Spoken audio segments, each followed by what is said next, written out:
Welcome to Board Game Binge, the place where we bring you bite-sized, bingeable board game content from across the industry. I'm your host, James Staley, and in this episode, we're chatting with Richard MacRae, the owner of Analog Game Studios. Richard has successfully published several titles, including his own game, Centrix, and the recently funded Latte Throwdown. He's now actively seeking to publish unique and clever games created by fresh new game designers from all over the world. His newest title, Cartisora, hits Kickstarter tomorrow. Actually, Duels of Cartosaura hits Kickstarter tomorrow. Richard, welcome to the binge. How are you doing? Hey, thanks, James, and thank you very much for having me a second time, I might add. That's really cool. Yeah, last time it was you were kind of a guest host on the podcast. So this time I thought, wow, it'd be great to have Richard, just full 30 minutes of you. There's so much I always love to cover off. You definitely have been a mentor to me. I really appreciate all of the feedback and advice you've given me through my journey in the board game industry. And I know you help a lot of other people. So it's truly a pleasure to have you on this show. So thank you again. So I thought we would start off by, let's just jump right into this new game. Like, is this your seventh title now? Will this be published number 7, or what are you up to now? It will actually be number 8. Number 8. Yeah. Nice. So the Duels of Cartosaura. This is kind of, I originally thought of kind of the classic war when I was a kid. We used to play war, bang, bang, back and forth with the cards. But this is way more involved than that. It's not just as simple as a random shuffle and then see how the cards play out. You're actively making choices as you go. Can you talk a little bit about this game and kind of how it works and what it's all about? Sure. It's designed by a Toronto designer as well, Jeremy Morche. And he is a educational video software writer and project manager, but he designs board games for fun because he's good at it. He's got a real math brain as well. Sure. What Duels of Cartosaura does is takes kind of a rock, paper, scissors concept of shotgun simultaneous action, but there are so many surprises and there's so much variability. Yeah. Fair enough, it's like war, like you pointed out, higher number wins, although a number that's one lower wins by an undercut, so it's not that simple. And then there are special cards, and each warrior is different. If you take a look at where they come from, one is kind of like a swashbuckler, another is a gladiator. Yeah. The third one will be like a samurai style, but they all fight differently. They all have different abilities. So he has taken that into consideration and then balanced it in these extensive spreadsheets. So every single anachronistically asymmetrical warrior can win, but they all fight completely differently. Oh, it was brilliant. I played this when it was just a black and white prototype a couple of years ago, and I fell in love with it. And then how'd you find it? Was it part of just a submission to you? Was it at one of the many conventions you've gone to? Where did you find this particular designer? That one, strangely enough, I was doing my own play testing of Centrix. So that's how far back this goes. Wow, that's back to the beginning. Yeah. Jeremy shows up with his wife, Sophie, and they're just there to play test some other people's games in their own. And this was up in Vaughan at 401 Games, where they did playtest night once a month. And I played this game and I went, wow, this is so cool. Can I try another character? And I realized this one plays really, this is Mercutio. He's got a skinny little épée sword, and he's fighting this gladiator with a giant axe. Yeah. But he finds ways of tying it up, or being kind of like a stinker against her power as you're playing against someone else controlling the gladiator fighter. I said, this is really brilliant. What are you going to do with this game? And he said, well, I want to publish it. I want to maybe do a Kickstarter. So let's talk. Yeah. So he didn't submit it to me originally. I just fell in love with the game, actually.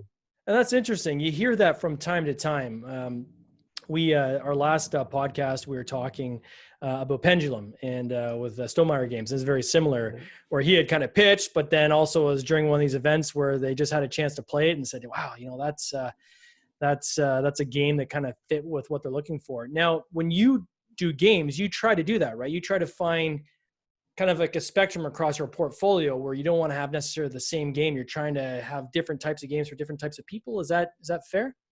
Yeah, that totally is. It has to be a casual game, so under an hour is definitely a base requirement.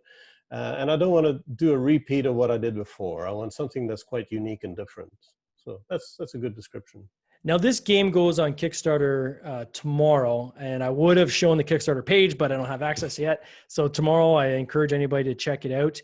But certainly from the animation that I was sharing earlier on for people who are watching live, as well as anybody that's maybe checked this out on Facebook, I mean, it looks like a lot of fun. It really does.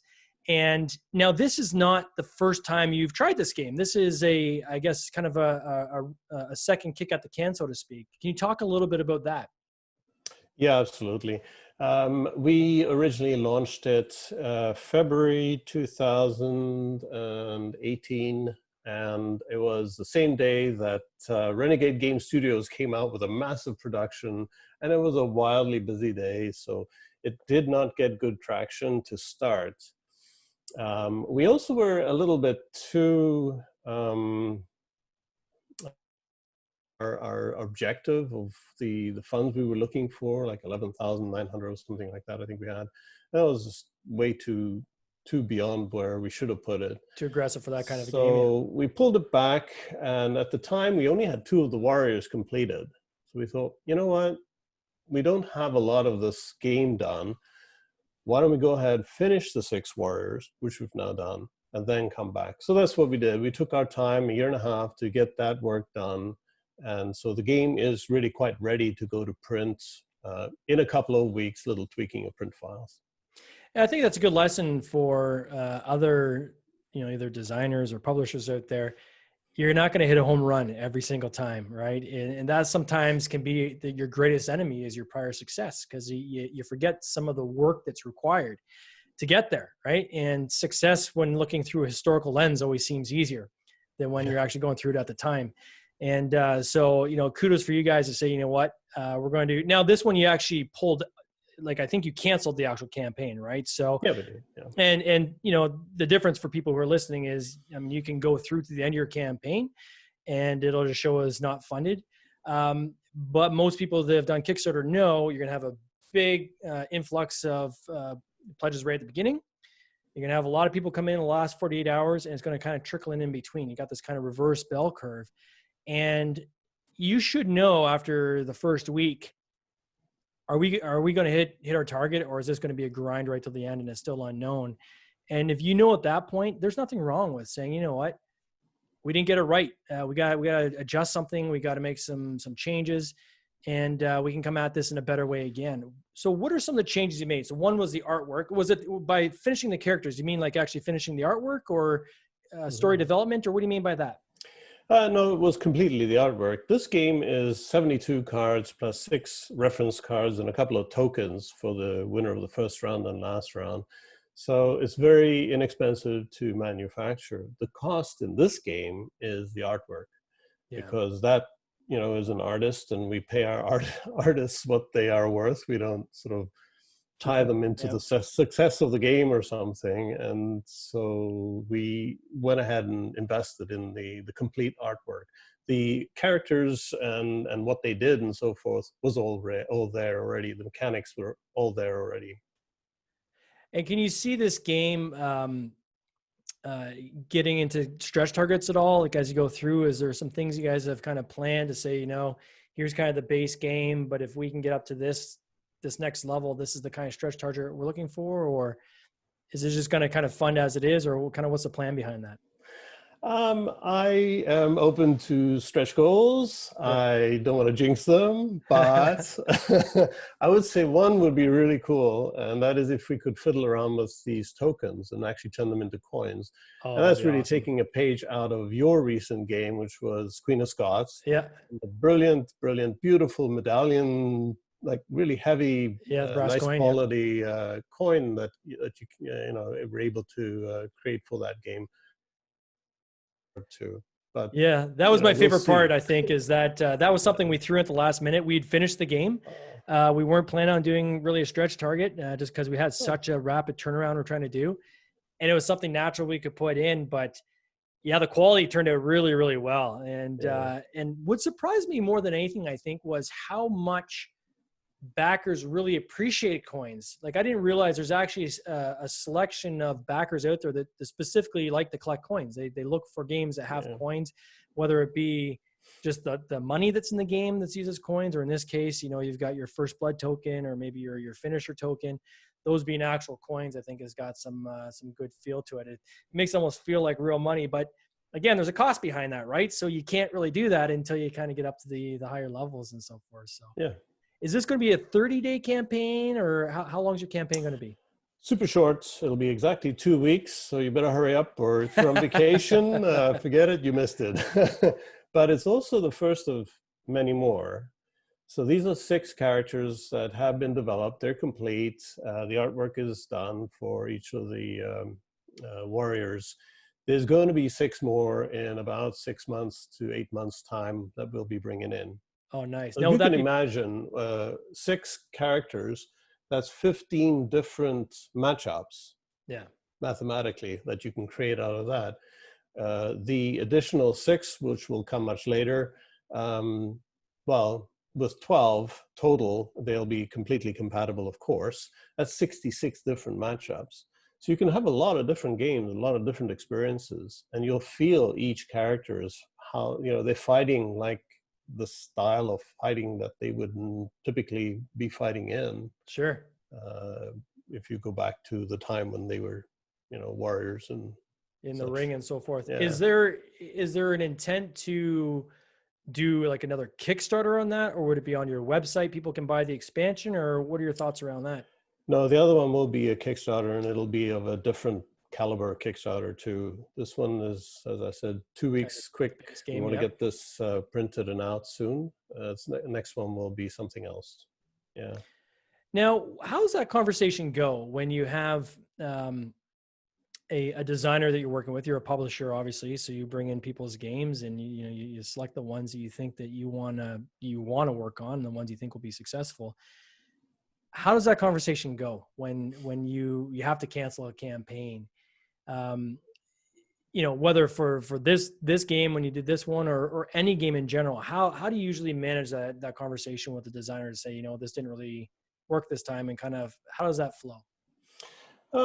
It's not a feel good moment, that's for sure. But you basically find out from the designer if you know, do you want to try again? Do you think this is worthwhile putting out as another Kickstarter or relaunch?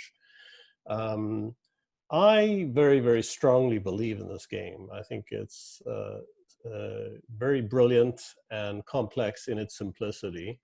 And so I certainly was promoting the idea of doing it again. And the designer, Jeremy, said, you know, yeah, I still want to try to run it, and I want to succeed. So the agreement was reached fairly quickly, but with kind of sadness of not having achieved our goal the way we had actually really anticipated. We truly thought this would do well.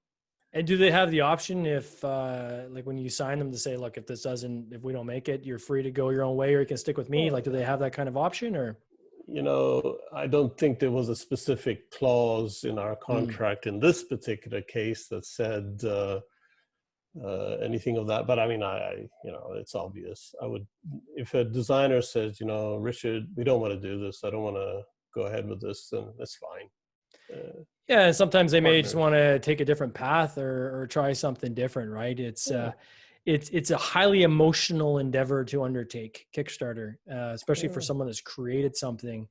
It is you know, there's a classic, you know, you hear people say, make sure you take that week off of work when you launch a campaign, right? Maybe not as a publisher like yourself, but you know, for a designer, because that's all you won't be able to think about anything else. You're just gonna be thinking about that campaign, and it takes everything out of you. It's exhausting, but certainly very rewarding as well. So, what does that process look like? So, you're a publisher, and with people submitting games to you, how does that flow? How does that work? And how do you go through the process of kind of selection and so forth? Can you walk us through that? Yeah, good example right now, we're reviewing about 12 different games. They have come to us from various locations, and we're comparing them against each other. Hmm. So it's a bit of a beauty contest there in the sense that they're competing with each other. And then we're looking at them and how they fit into the rest of our portfolio. And then there needs to be that joy of the game, Yeah. the spark of the game. And then something really quite unique. Like it has to be quite different. It can't be a copy of or a variant of, or it has to really stand out, or something that we can leverage in this game that will make it stand out. It's like a Latte Throwdown that hadn't been done. The idea of these patterns of Yeah, it's cool. latte art, right? That was like really unique. But the dice rolling, for instance, yeah, everyone knows dice rolling. That's normal dice placement. That's kind of typical. So there's got to be those three factors. I say the key: the competition among each other, how it fits into the rest of our games, and then what's that uniqueness about it, mechanic-wise or art-wise.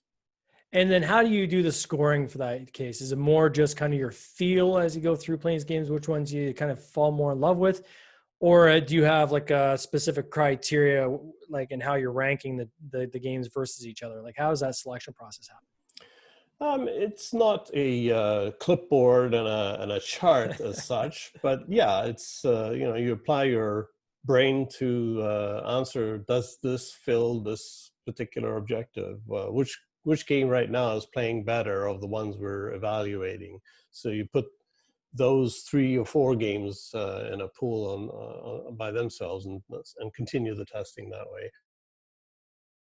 That's not working very well for a game, how can we change it to then fix it? So it's not completely lost. Yeah. And designers know that too, that, yeah, there could be some changes to the game. We're going to run with 5 dice instead of 6 dice or whatever, right? You've got to apply basic logic to what you're doing all the time. Sure. And then how do you pick? So once you've picked them, it's a long road, right? In terms of the production, the cost. Can you walk us a little bit through that from like kind of the point when you sign somebody to get to the point where it's ready to be published? Like how long is that period, and like what kind of costs I gotta imagine there's gotta be a lot of costs involved, even just setting something up to be able to go get funding, right? Yeah. Right away, what we do is we launch into the art. What's the concept art going to be for this game? It has to, be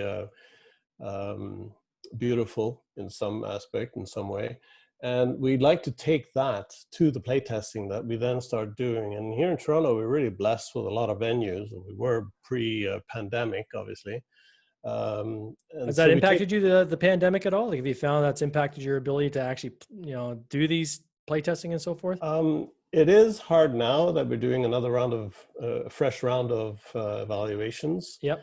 But it hadn't up until now because we had done so much. We had so much in the pipeline. Yeah. So we kind of were able to go with what we already had. But we want to take the art and the game and how it works, and we want to see if other people are enjoying it as much as we are. And then that determines one final time whether this is going to be a game that we go ahead and publish, or we have to say regrets, to the designer, not this time. And then with that theme and the artwork and the naming, as a publisher, that's your bag, right? And you may or may not take the designer's input. What is your process when you go through that? How do you pick names? How do you pick themes? Is it in collaboration with the designer, the artists? How's Analog Studios do it? We do like to collaborate with the artist or with the designer. We prefer to have them believe in what we're doing rather than go our own way and ignore them. Now, different designers, they have different interests in being involved too. Some say, whatever you like, whatever you want to do, you do it. I'm happy to have brought the game this far. And others, they're very keen about how the art should look like. So they really want to be involved in that one. That one, unfortunately, is a little more difficult to handle. Yeah. Because they might be very picky on certain things. So it has worked out, but sometimes it's just hard. It can be very personal too, right? Like somebody's designing a game and they've kind of, in this case, if it's a dueling game and it's always been intended to be dueling, I think, You know, that designer may have been working on the game and they've got the characters in their mind that they've been picturing while they've been playing this for hundreds and hundreds of hours. And then you got the publisher come along, say, well, you know, I think we want to go with these 6 kind of take more of the slant of these 6 characters. And these are the kind of weapons we want to use. And I could see how you might get in a situation where they might be like, whoa, wait a second. That's not kind of what I envisioned. Yeah. But ultimately, once they sign with the publisher, and I think this is kind of the thing that most designers, I think, have to understand and keep in mind, is once you sign over, you're signing over the rights to that publisher, that, you know, you're entrusting in them that they're the experts. They're going to get you across the goal line. And, you know, that might involve some changes. And hopefully they got a situation like with your particular business where you're very collaborative with them. But that's not always going to be the case, right? There's going to be some publishers out there that might say, you know what, we're going to take that game and, you know what, appreciate the input, but we're going to skin it the way we think we need to skin it using our designers, our creative people, and so forth. So it's nice to hear that it's a little more collaborative on your side. Do you have one designer you use for all your games, or do you have several, or how do you go about picking the right designer for the game? No, we have lots of different designers. We have a group of 3 from Sweden who designed a really cool party game. We have a couple actually from 3 of them are actually from Toronto, but oh, wow. You know, different people. One from Oklahoma, who's the Latte Throwdown, an actual barista, owns a coffee shop, which is really cool. So we'll accept them from anywhere. we don't discriminate. Yeah. Now I gotta say, the animation on your campaigns in the past, and even this one here, is pretty slick. How do you go about getting that? Is this somebody internal you use, or is this like an outsource, or what's the process of putting together? Because I mean, the gameplay animation GIFs you have are pretty incredible. Like it's pretty slick. We have a wonderful supplier, a provider of animation. They've got good technology. We've been using them now for over a year, called 3D Game Studios. Okay. They're actually in India. Wow. So they're busy working while we're sleeping, and then so it works out really quite well. And they're very quick, as I provide my feedback back to them within minutes of receiving their latest, and then they get to work, and then next 24 hours they're back again. So like working with them. They've done a great job for us for 3 videos now, I think. Yeah. And I think that's what a lot of people don't necessarily realize, or maybe they do, is that it really is a global marketplace, right? And with this digital world, most games now are being sourced out of China, not necessarily even going through a North American game manufacturer that then outsources to China, but we're seeing more and more companies actually dealing directly with China. Artists, you can find artists from around the world. I mean, even our Queen of Scots game, that was a Swedish artist that painted these as big paintings, and we scanned them and made our cards out of them. But there's nothing in this global economy that forces you to have to try to wrestle up a local artist somewhere. Doesn't mean there isn't local artists that you can engage, but that doesn't have to necessarily be a limiting factor, which I think is pretty encouraging, especially for micro publishers and micro developers that are looking to do things. You really don't, this is the best time of all to do these kind of things, because you have all the tools at your hands, right? And more publishers like yourself, they're there to say, hey, you know what, we're in the game to bring games to market. It's not like it was 20 years ago where you had 3 guys and you're either pitching to those 3 guys, or you're just playing your game with your family. Now you've got all these publishers that are either going direct or going through Kickstarter and so forth. So it's pretty exciting times for sure. Yeah. Where do you go from here? So you've got Cartisora, and just a quick question: did you guys come up with the name, or was that the designer that had the name of the Duels of Cartosaura? Actually, that one was the designer. Oh wow! Yeah, it's awesome. It's cool. Yeah. What's after that? After Duels of Cartosaura, do you have another game that's going to be coming shortly, or what's kind of on the horizon for you right now? Yeah, we have 2 more games lined up, but the next one is it's called Yacht Race, and it's a game that was published in 1960. Okay. And it's a game I found in a flea market, and I actually went to the trouble of checking who owns the IP for that, and discovered that the original publishers, Saturday Night Games, had been bought out by Warner Brothers. No, Parker Brothers, I guess, and they got bought out by Hasbro. So I found the legal people in Hasbro and determined that no, they do not own the rights to this game. So we want to bring it back, but we want to do it a little differently. It's going to be the same basic game, but we're also negotiating with the America's Cup people, because in March of next year, the America's Cup event takes place in New Zealand, Auckland, New Zealand. Oh, cool. And we've already developed the game board, which is the harbor of Auckland. Yeah. And it will be I don't know, I hope, a game that also commemorates that event, and that we partner with them and license through them their America's Cup material. So are you going to give it the same name, or are you going to change the name, or? We might change the name, but it's basically Yacht Race. Yeah, might be safer. Well, no, I mean, I will be provisioning for any royalty based on a standard royalty rate for a period of time. So if that does happen, we'll pay them if someone shows up and says, hey, it's my intellectual property and can prove it. So no problem there at all. I heard this, I was talking to, I can't remember who it was I was talking to. We got on this topic of finding some of these old games, and there's obviously companies that are dedicated to just bringing back old titles. Yeah. But it can be a real investigation to try to track down the IP owner on some of this stuff, right? Like the company's changing hands, companies going bankrupt, other companies picking up the IP, but then them letting it go. Like, kudos to you to be able to track that down. That sounds pretty cool. So when does that one come out? You're saying in the spring that's going to come out, or next spring, or this fall? No, the America's Cup goes March. So we'll probably do a Kickstarter in October for that one, and then print and ready to ship and distribute sometime in January, early February. Oh, wow. So if you're going to give advice to any other designers out there that are looking at, taking the whole Kickstarter process on, what would be your biggest piece of advice? What would you say to somebody? Say, if there's anything you should do this. Right. If a designer wanted to run their own Kickstarter. Yeah. I would say you want to start promoting your game as early as 6 months out. Teasers are fine. So that means before then, you must have artwork that's useful and available, and that you can showcase your game.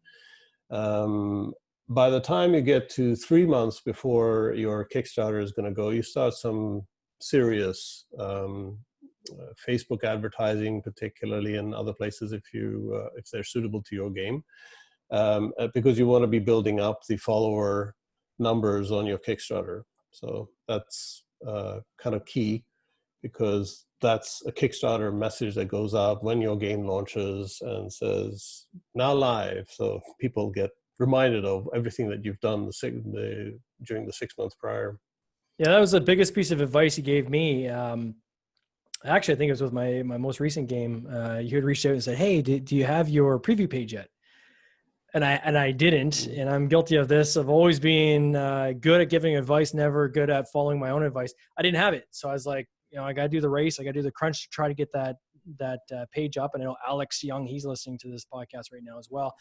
And I gave that same advice to him. So I passed the ball down the road to the next guy, saying, hey, here's some great advice I got from Richard MacRae. And you've always been a great source for feedback and advice, and I really do appreciate it. So let's just very quickly on Duels of Cartosaura. It is on Kickstarter starting tomorrow. If people want to get the link tonight, even before it goes live, go on the Facebook page and find the link there, because I know if you try to search for it, you can't. That's the one thing that Kickstarter does that I don't like, is they don't actually have searchable preview pages, right? So we'll put a link also on our Facebook page, Board Game Binge. So in this actual feed, we'll put a link in there so people can find it. Please go in and say follow me, so that you can be notified this goes live. Follow the campaign. I know I'm excited. You can count me in as a backer, as always. I always love your games.